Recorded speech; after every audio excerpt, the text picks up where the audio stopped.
Hi again. This is last part of the chapter number 5, CFA Economics, Economics for CFA level 1.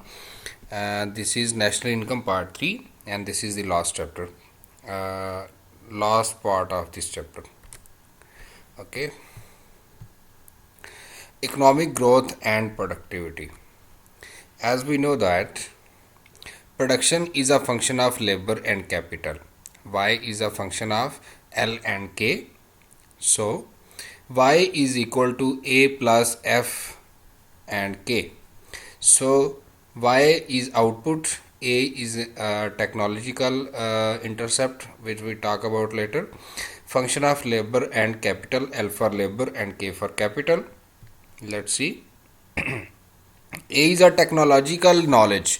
Every economy have some certain level of technological level, and output depends on it, not solely on labor and capital. So A is some exogenous variable. L is quantity of labor, how many laborers we are employing. Capital is the quantity of capital. Y is the aggregate output. Sources of economic growth. What are the sources of our nation to supply goods and services to the economy? It depends on labor force supply, and also depends on human capital, how many and how much skilled its persons are. Physical capital means dams, infrastructure, sewage system, and other things which promote quantity supply. Okay. Technology, capacity to supply goods and services also depends on technology and also on natural resources, the quantity and quality of natural resources available. If you have the minerals, rich in minerals, your land is, so you are able to supply more and high quality goods and services. Sources and measures of economic growth, some of its related concepts. First one is labor force, population above age of 16 and either working or available for work, whether they are employed or unemployed. The population above age of 16 and they are able to work, those are included in labor force. Human capital reflects the level of education, level of training and experience of labor force. More the experienced labor force is, the more the quality and quantity of output they are going to produce. More educated and more trained they are, so they are going to produce more and more goods and services, and vice versa. Labor productivity, quantity of goods and services a labor can produce in 1 hour. So how much a labor can produce in 1 hour is called labor productivity. So labor productivity formula is equal to real GDP divided by aggregate hours of labor force. Labor productivity is affected by the education of laborers, skills it has, investment in physical capital, how much we are investing in physical capital to construct more factories, more machineries and other related incentives for the a better way to produce for and better environment for the labor. Improvement in technology, how much we are improved in our technology, the productivity affected by all these elements. Sustainability of economic growth. Sustainable growth is the rate of growth that is achievable given these resources, labor and capital.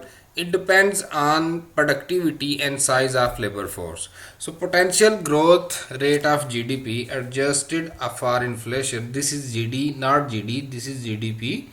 This is equal to long term growth rate of labor force. So how many persons are getting into labor force yearly, they are increasing, and at what rate, at what pace they are going to increase, and long term labor force productivity growth rate. So how much labor force is growing and how much there is productivity is growing when we add these both these ratios, that is called potential growth rate of GDP. Example, you can solve it. Let's say we have 4%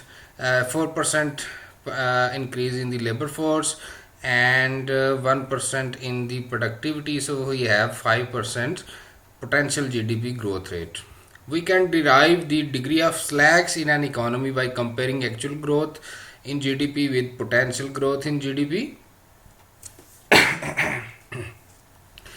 If actual growth is more than potential growth, it is called inflationary pressure, and if actual growth is less than potential growth, resources slack and low inflationary pressure.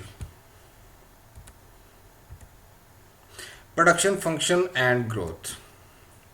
Economic growth depends on labor productivity. So when we can see the relationship between production in an economy and labor productivity by starting the production function. We have this production function and divide each side by 1 over L. So we have y over L. We do not divide by 1 over L, actually we divide by L or multiplied by 1 over L. So here is a little problem here. So you can say this is multiplication by each side by 1 over L. So we have y over L is equal to A into function of 1, L over L we will get 1 and K over L will be K over L. Therefore, the productivity relative to the labor depends on the level of labor force and level of capital investment and the mix of labor force and capital. So this is the output of this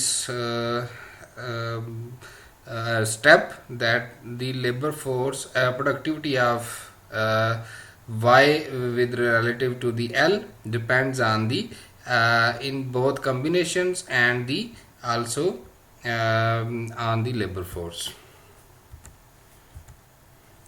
Input growth and the growth of total factor productivity. This is another model for the GDP growth rate. Referring back to the production function, y is equal to a plus f into a into f of L and K. We see that any growth in output, that is y, depends on the inputs but also the scale factor a.